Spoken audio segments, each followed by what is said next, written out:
அது உன்னிடமே இருக்கிறது.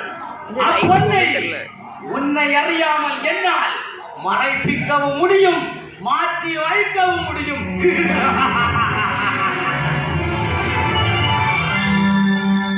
வசிஷ்டரே, உமது சிசிகன் வலிவில் வந்து மாற்றிக்கொண்டான். வலிமை மிக்கவன், வாய்மை மிக்கவன் என்றெல்லாம் வர்ணித்த உமதருமை ஹரிச்சந்திரன் விளைவதறியாது வினை விதைத்து விட்டான். வீணன் வேந்தன், எனக்கு இது ஒரு துரும்பன்று.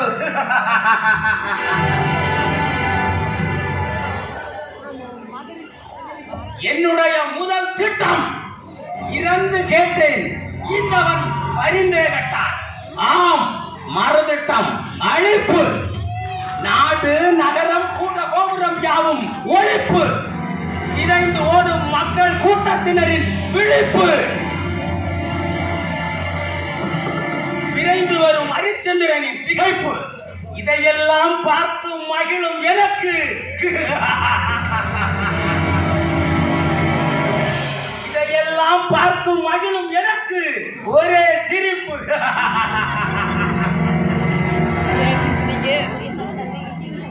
கரமசைத்தும் சிறந்தாழ்த்தி ஓடி வரும் வனவிலங்குகளே, சீறி வரும் சிங்க கூட்டங்களே, பாய்ந்து வரும் புலி இனங்களே, கண்டோரை நடுங்க வைக்கும் கடுவாய் கூட்டங்களே, காட்டிலே அலையும் கரடி இனங்களே, மத்தகத்தை அசைத்து வரும் மத யானை கூட்டங்களே, பூமியை தோண்டும் பன்றி இனங்களே, வாருங்கள் வாருங்கள், எல்லோரும் சேர்ந்து ஒன்றாக ஓடுங்கள்.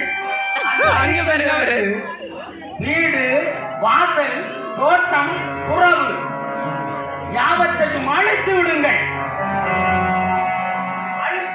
ஒழித்து வைத்திருக்கும் உணவுகளை எல்லாம் உண்டு வேட்டையாடுங்கள். செல்லுங்கள். ஹரிச்சந்திரா, இப்போது என்ன செய்ய போகிறாய்?